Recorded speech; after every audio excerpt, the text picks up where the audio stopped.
There is a moment in every person's life where you feel a shift. It's a nagging feeling that there is something bigger waiting for you, a dream that is just sitting there, waiting for you to step into it. For years, I didn't understand how this worked. I thought I had to force things to happen. But then, I had a realization that changed everything. Everything you are trying to do is already done. It hit me like a ton of bricks. I realized that life is a mirror. What I was putting out was exactly what was coming back to me. So, I knew I had to get crystal clear about my output. Decades ago, I read a book that completely shifted my understanding of the universe. It talked about the laws of cause and effect karma, essentially. But it went deeper than just what goes around comes around. It explained that your intention is everything. The book taught me that before you even think a thought or take an action, there is an intention sitting underneath it, and that hidden intention is what actually determines the outcome. That is why you can have two people doing the exact same thing, like walking into a church service and getting two completely different results. One person walks down the aisle, Husto Bishan, hoping to look generous while dropping money in the plate. The other person walks in quietly, maybe with less to give, but with a pure heart, wanting to serve. The action is the same, but the intention is different. And because the intention is different, the result is different. When I figured that out, I had a proper wake-up call. I changed everything about my career. I called my production team into the office and I laid down the law. I said, from this day forward, we are not giving a microphone to hate groups. We are not speaking to people who just want to fight for the sake of drama. We are not doing anything that damages my character or the character of the people watching. I decided right then and there I was only going to do intentional work. The goal became very simple. I wanted to align my life with the dream of the Creator. I wanted to live up to the highest calling of my life. And here is a secret. Instead of asking the universe for what you think you want, ask the force that created you. What is your dream for me? I guarantee you, if you stop trying to control every little detail and instead lean into the dream that the universe has for you, nobody can touch you. You become untouchable because you are backed by a force bigger than any obstacle. But don't think this mindset makes you immune to failure. In fact, sometimes following your dream leads you straight into a storm. After years of success, I made a conscious decision to leave my main show. I felt I had said everything I could say. Primera, and want to spend my life looking in the rearview mirror, trying to hold on to what used to be. So, I dreamed a new dream. I was going to start my own television network. In the beginning, it was a disaster. Honestly, it was a nightmare.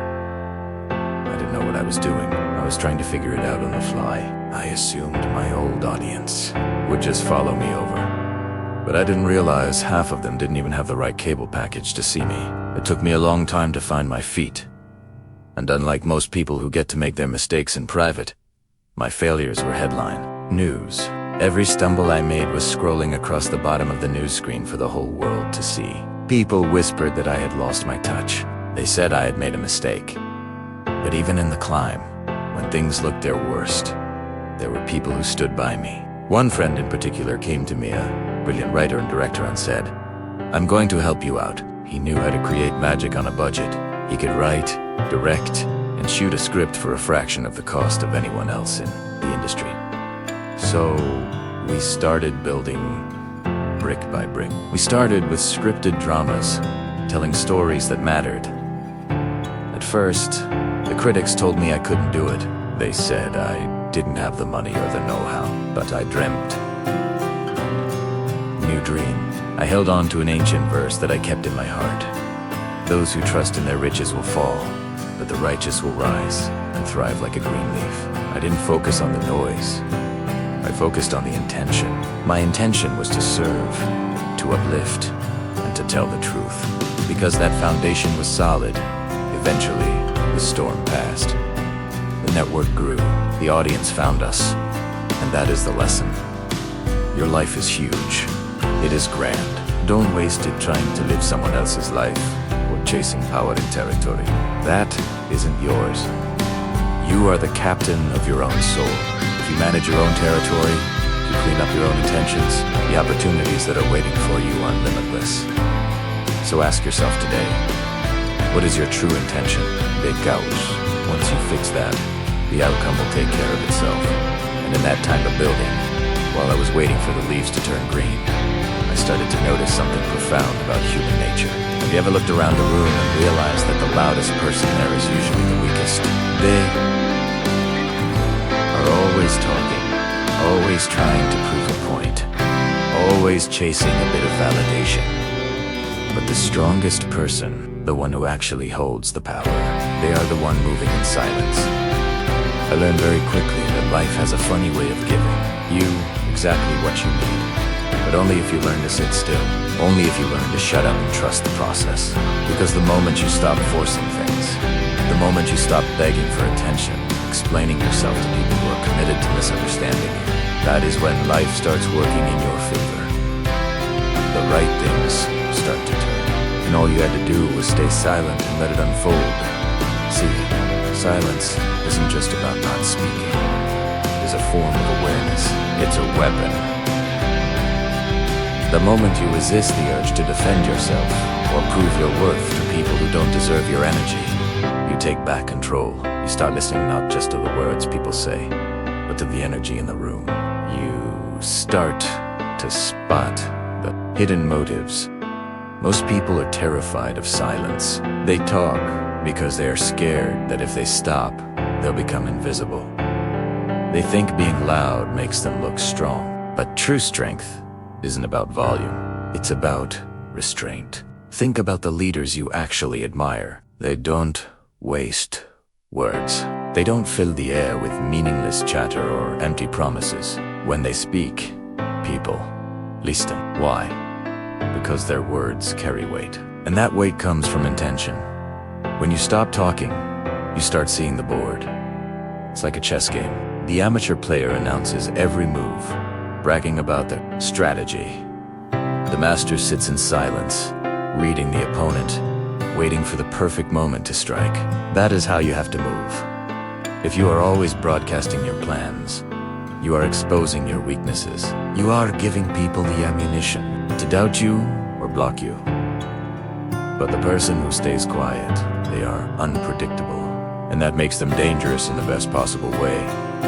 And this leads to the second massive lesson I learned. Desperation stinks. Desperation repels the very thing you are trying to catch. The more you chase something, whether it's a relationship, a job, or respect, the more it runs away from you. It's the butterfly effect. If you run around trying to grab a butterfly, it'll dodge you every time. But if you stand still, if you focus on being calm and grounded, it might just land on your shoulder. Life works the exact same way.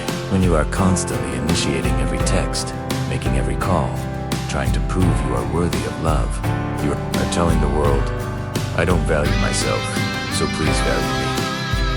And people can smell that lack of confidence a mile up. When someone senses that they are more important to you than you are to yourself, they start taking it for granted. They pull away. But the moment you stop, the moment you take a step back and say, actually, I'm quite happy on my own. That is when the dynamic shifts. Suddenly, people start wondering why you aren't available. They start wondering why you aren't chasing them. And quite often, they start chasing you. Not because you are playing the game, but because you finally realized your own value. You have to stop accepting breadcrumbs when you deserve the whole loaf. You have to stop begging for entry into rooms that don't want you. When you operate from a place of abundance, you realize that what is meant for you will never require you to lose your dignity to keep it. And this brings us to the hardest tool, to use absence. Sometimes your presence isn't enough to teach people your value. Sometimes they need to feel your absence. We often assume that people will appreciate us just because we are good to them. But sadly, human beings often don't appreciate what is always available. They think your loyalty is a given. They think your time is unlimited. But when you remove yourself, that is a wake-up call. Absence forces people to sit with the reality of what life is like without you. It clears the fog. If you pull back and they don't even notice, well, that is a painful truth, but it is a necessary one. It means you were never truly valued to begin with. And knowing that sets you free. But if they do value you, your silence will be deafening. You don't need to have a shouting match. You don't need to write a long paragraph explaining why you're hurt. You just need to withdraw your energy. Let the silence do the heavy lifting. And finally, you have to trust the timing. We live in a world that is obsessed with now. We want the success yesterday. We want the relationship instantly. But nature doesn't work like that. And neither does your life. You can't scream at a flower to make it bloom faster. It will bloom when it's ready. There were times in my journey where I felt like I was buried in the dirt. I thought I was being rejected. But I wasn't being rejected. I was being planted. Just because you can't see the progress doesn't mean it isn't happening. Think of a bamboo tree. You water it for years and see absolutely nothing. It looks like a dead patch of dirt. But underground, it is building a massive root system. And then, in a matter of weeks, it shoots up 60 feet into the air. If you had dug up the seed in year 2 because you didn't see results, you would have killed the miracle. You have to have the discipline to keep working when there is no applause. You have to keep building when the foundation is still underground. That isn't just patience, that is trust. It's trusting that if you do the work, the timing will align. So, stop comparing your chapter 1 to someone else's chapter 20. Stop looking at the clock. The things that are meant to last real careers, real love, real peace, they take time to build. Anything that is built overnight will be destroyed overnight. Stay in your lane. Keep your mouth shut. Stop chasing things that don't want to be caught. And trust that while you are waiting, you are growing. Your time is coming. Keep believing. Keep fighting. Don't just watch. Go out and prove them wrong. Thank you for being part of the journey. If you liked it, please like, comment, and subscribe. Bye.